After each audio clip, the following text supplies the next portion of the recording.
of Unapologetically Woman. We're celebrating phenomenal women all across Kentucky who make no apologies for their perspectives or the impacts that they're making in the community. Today we're celebrating Jess Upchurch-King. Jess is a wife, an advocate, and she's the founder and executive director of You Are, that provides housing to women and girls that are living in extreme poverty. Unapologetically Woman, Jessica Upchurch-King, that's you. Congratulations. Hi, thank you so much. Look, I just want to say, who's the baddest? You are. It makes me want to say that. Yeah. I'm going to write that down Yeah. to use at an event. So tell me all about You Are. You Are. It started out as a dream, and honestly, our work, we do a lot of what you do here. This space that you've created, we celebrate women first by listening and just celebrating who they are. And we do that through providing safe housing and education. Right now, we support 35 girls in Uganda, which is wild. They attend a safe boarding school. And honestly, it's work that it's the honor of my life. Well, and your mom helped you get all of this started way back when, right? Yes. So my wife and I, we used to live in Beijing, China, which I know right now it's like, wait, in Uganda, China? We can get to that. What were you doing in China? I was teaching physical education at a kindergarten Montessori school. And at that time, I was still thinking about the relationships that I built in Uganda because I previously lived there. And so that's when I asked my mom, I was like, hey, I think I'm going to start this nonprofit. Can you help me? And we figured it out. And you said, can you help me, but I don't have any money. Well, not even money, honestly. It was the paperwork. So I didn't really start out with any money. Yeah, I saw that zip. Yeah, which a lot of times when you start this kind of work, you have a little something, you know, some majority of the people, they start with a trust or something like that. But no, I just started out of a dream and honestly just a passion for creating change of the injustices that I saw. So why is that important to you? I think it's because I was able to see it firsthand. The first time I went to Uganda, there was an opportunity for me and another group of friends to connect with women who were surviving through sex work. And in that time, we were given a chance to share essentially a testimony or a story with them. I was having a hard time figuring out what to share with them. I've never been in those situations. And so I was sitting there and thinking, what am I going to share with them? But then I started thinking, you know, I've felt unlovable sometimes. Sometimes I felt like I didn't have that hope. Sometimes I felt like I wasn't enough. And so it was in that time I was just like, you know what I can share is I can remind them who they are.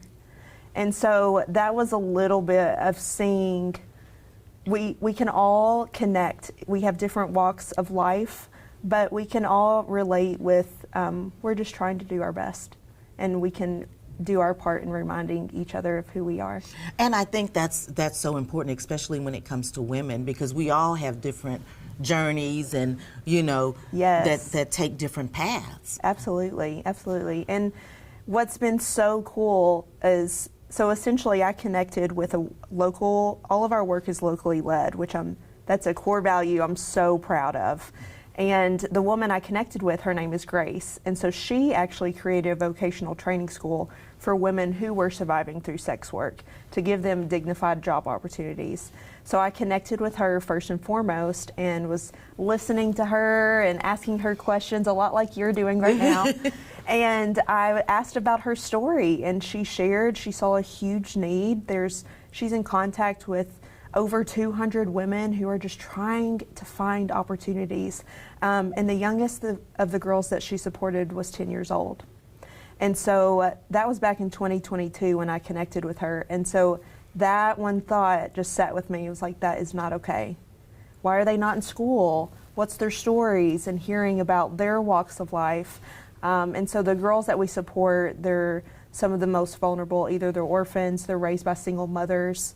And these mothers, we come in and stand alongside them and help pay for their school fees. And that's incredible, because when you think about 10 years old, you think about somebody that should be playing on a playground. Exactly. Riding, you know, skates or something like that. I instantly transformed myself back, or like reflected.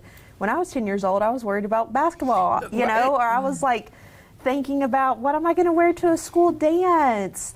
I'm going to play soccer and gymnastics, doing all the sports. And a lot of girls in extreme poverty, 1 in 4 girls, they are not able to go to school around the world. And it's because here, we have public schools that are more accessible. There in Uganda, if you don't have school fees, you cannot go to school. And so that leads to sexual exploitation. Early child marriage is a lot of what we're trying to prevent. Perfect. So now you've bought some land over there. Yes. Tell me all about it. That is so wild, even just saying that. We have 4 acres of land. So our intentions are to start building a primary school. It's going to be a boarding school. We'll have a primary and secondary school. But speaking of playing sports, I envision this land. There's going to be crops on it. There's going to be flowers. There's going to be safe housing, schools.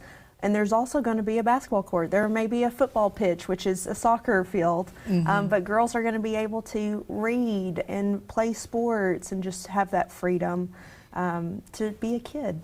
And so how often will you go back and forth? I go at least once every year. So and because of that, we started this work in 2023. And what started out as sponsoring one girl, every single year has grown so much. And that's probably been one of the coolest things to experience, is just seeing the growth of these girls. And it all starts with safe housing. If you think about the Maslow's hierarchy of needs, it starts out with the basic resources and it grows to self-actualization. And we do that through our programming, and you see visible results of girls starting to feel belonging, having that confidence, starting to speak up. It makes me think of one of our girls. Her name's Sarah. She has a physical disability, and she had a hard time finding, she didn't have those resources to go to school. And a lot of times we also have to break those stereotypes around mental and physical disabilities in extreme poverty areas. But she was really quiet the first time I ever met her. And she's been in school for about a couple months at that time. But this past year, Sharon, I'm telling you, she started sharing stories. She started joking. She was laughing. You could just see her chest just opened up and just walking taller. And I'm just so proud. See, that's what it's all about. Being able to do something for somebody that can never do anything for you. Yeah, I know. That's, I think that's, so admirable. Thank you. So when do we think the building will be built and all of that? Whew. So that's a big journey. Now, what the coolest thing is about in Uganda, our donations and our donors' support goes 10 times more than it does here. So when you think about it, to build a school, it takes about $30,000. So I'm going to let that sink in. $30,000. $30,000? Yeah. That's it? That's it. $30,000. So I'm hoping in the next 2 years. Wow. Wow. Yeah. And to put into retrospect all the needs to support a girl for an entire year, that's including mattresses, hygiene products, all of her school fees, transportation, school supplies, everything, food, clean drinking water, $1,200 for a year. You've got to be kidding me. Right. That's $3.33 a day. Look, it sounds like a commercial. Yeah, it sounds like a commercial for $3.33 a day. But that's real. You got to break that's it down. Reality. Yeah, yeah. And so a lot of times I put that in perspective, and that's my job as the executive director of like, hey, you're not thinking about these Ugandan girls, like you haven't seen it like I have, but I'm going to get you thinking about it. Unapologetically. Yes. And I try to put it in perspective of what we can relate to. So $3.33, that's less than a cup of coffee. So literally there's people that go and buy coffee every single day.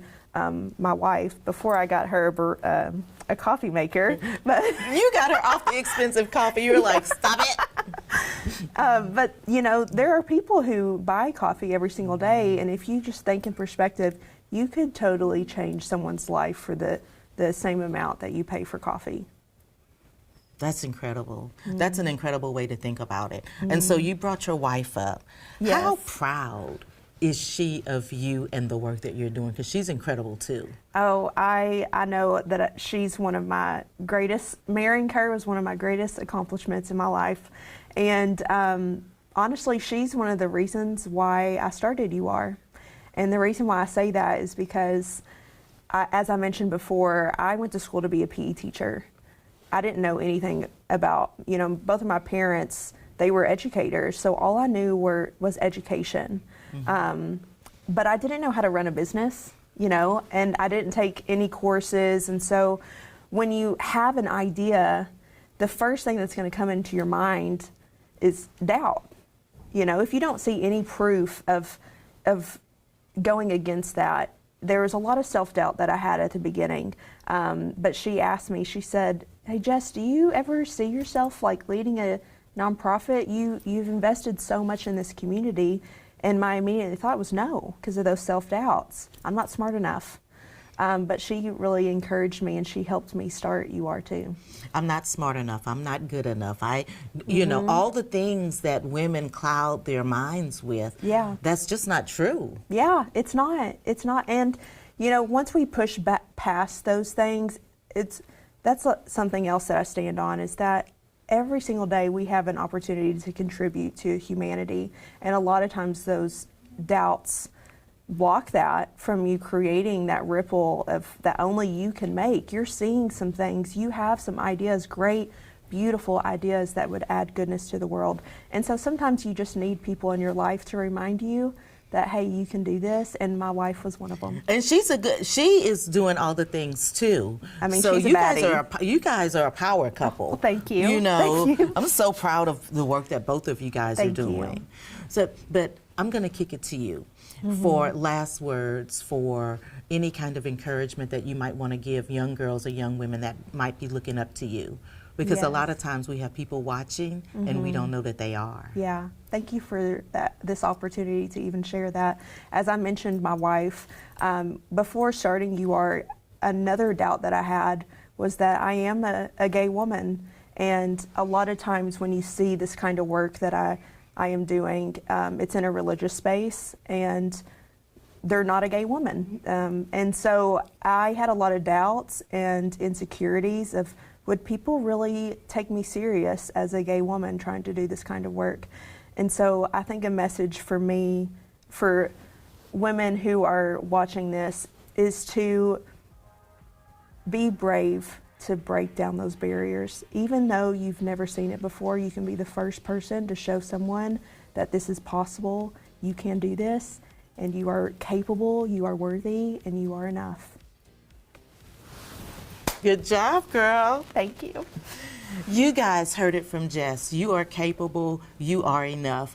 If you have an idea and you don't even know how you're going to get it done, don't let fear stop you. You can be just like Jess, who is doing amazing things across the world, actually, to make sure that young girls and young women have what it is that they need, not just to get by, but to thrive. And continue to watch as we celebrate other phenomenal women just like Jess on Unapologetically Woman. We'll see you soon.